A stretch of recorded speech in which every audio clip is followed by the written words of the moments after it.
Assalamualaikum warahmatullahi wabarakatuh.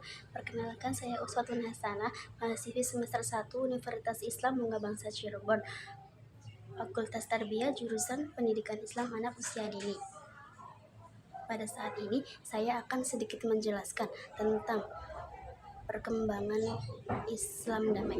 Perkembangan Islam damai ditinjau dalam aspek ontologi. Pengertian Islam menurut bahasa etimologi mempunyai arti penyerahan diri, pasrah, taat, dan tunduk pada kehendak Allah Subhanahu wa Ta'ala.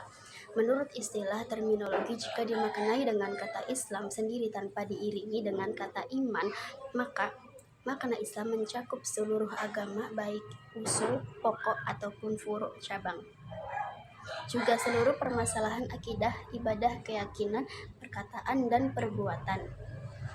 Jadi, pengertian ini menunjukkan bahwa Islam adalah mengakui dengan lisan, meyakini dengan hati, dan berserah diri kepada Allah Subhanahu wa Ta'ala atas semua yang telah ditentukan dan ditakdirkan. Setelah itu, pengertian damai. Damai memiliki macam makna. Makna kedamaian menyesuaikan hubungannya dengan kalimat. Perdamaian dapat dimaksud persetujuan mengakhiri sebuah perang maupun ketiadaan perang.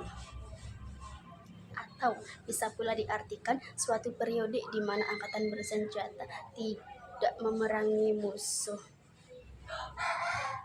Atau dapat pula diartikan dengan keadaan tenang, semacam yang umum di tempat-tempat yang terpencil, mengizinkan untuk tidur maupun meditasi. Damai dapat pula menggambarkan keadaan emosi dalam diri, dan akhirnya damai pula dapat berarti kombinasi dari definisi-definisi di atas. Setelah itu, keterkaitan antara Islam dan damai. Islam sendiri dari sisi kebahasaan mempunyai arti damai. Oleh sebab demikian, tidak berlebihan apabila Islam disebut agama perdamaian. Paling tidak terdapat 3 alibi, yaitu pertama, Islam sendiri berarti kepatuhan diri kepada Tuhan dan perdamaian.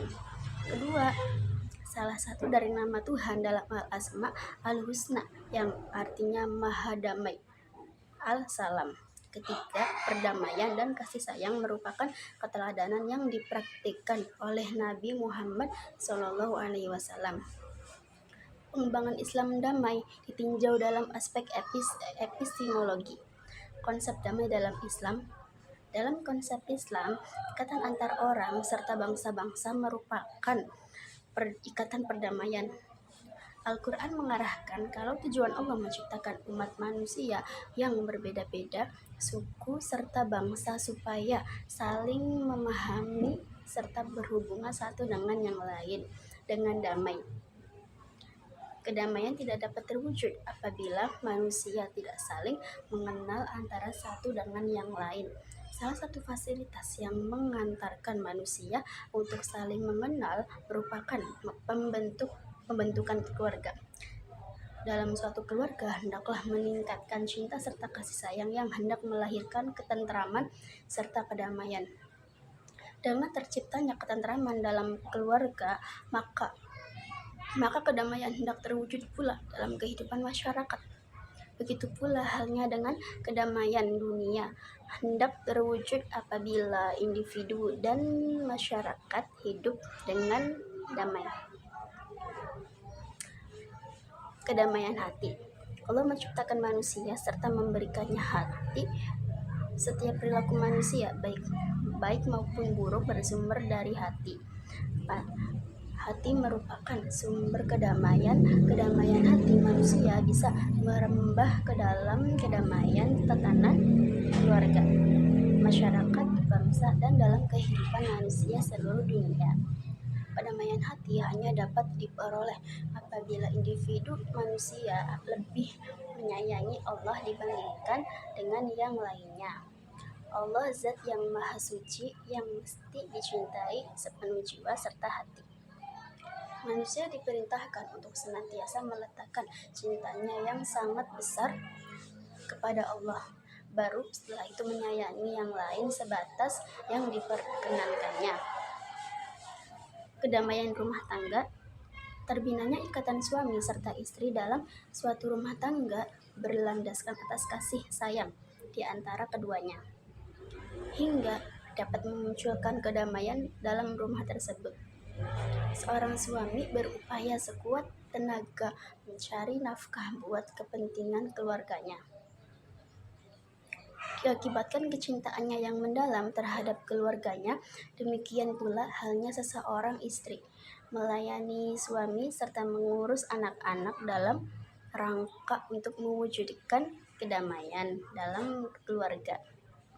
Bila suami ataupun istri lalai dalam melakukan tugas rumah tangga, maka kekacauan akan mencuat dalam rumah tersebut, yang menimbulkan terbentuknya pertengkaran serta keributan. Baik buruknya suatu kehidupan masyarakat ditatap dari sudut ikatan pada ikatan yang terjalin dalam keluarga. Seorang yang sukses menghasilkan kedamaian dalam rumah tangganya hingga kehidupannya di masyarakat juga hendak menjurus kepada kedamaian masyarakat. Masyarakat ialah kumpulan individu-individu yang terhimpun dari sebagian keluarga.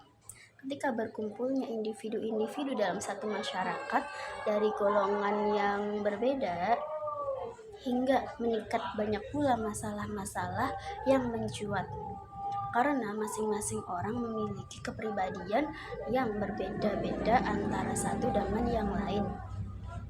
Mayoritas dari permasalahan yang mencuat dalam masyarakat dipengaruhi oleh aspek kesenjangan sosial. Setiap orang mementingkan diri sendiri ataupun kelompoknya, sehingga menghalalkan seluruh cara agar mendapatkan sesuatu yang diinginkannya, serta pada akhirnya memunculkan perpecahan sehingga kedamaian sangat susah diwujudkan dalam masyarakat tersebut. Pengembangan Islam damai ditinjau dalam aspek aksiologis. Sebagai bukti sejarah Islam, agama yang membawa kedamaian, fakta teologis bahwa Islam adalah agama perdamaian tercermin dalam Al-Asma Al-Husna dari 99 nama Allah. Osri paling banyak merupakan nama-nama yang tercantum dalam jenis cinta, semacam Ar-Rahman, Maha Pengasih, Ar-Rahim, Maha Pengasih, Al-Wadud, Maha Pencinta, Al-Ghafar, Maha Pemaaf, Al-Latif, Maha Lembut, dan seterusnya. Fakta lain kalau Islam ialah agama perdamaian serta menyayangi perdamaian tercermin dalam kalimat Bismillahirrahmanirrahim, artinya dengan nama Allah yang Maha Pengasih lagi Maha Penyayang. Setiap surah dalam Al-Quran dimulai dengan kalimat tersebut. Aktualisasi dalam Islam damai. Kehidupan Islam menjadi ajaran, petunjuk, dan pedoman hidup yang perlu diaktualisasikan. Pertama, aktualisasi itu ke dalam diri sendiri. Dasarnya telah lebih dahulu Allah Subhanahu wa Ta'ala jadikan fitrah bertuhan pada tiap diri manusia. Ia mempunyai daya serta kemampuan agar bisa berilmu, beriman, serta bermacam kemampuan yang lainnya. Itulah sedikit penjelasan dari saya. Kurang lebihnya mohon maaf. Apabila ada kata-kata yang kurang berkenan, mohon dimaafkan. Sekian dari saya. Wassalamualaikum warahmatullahi wabarakatuh. Sampai jumpa.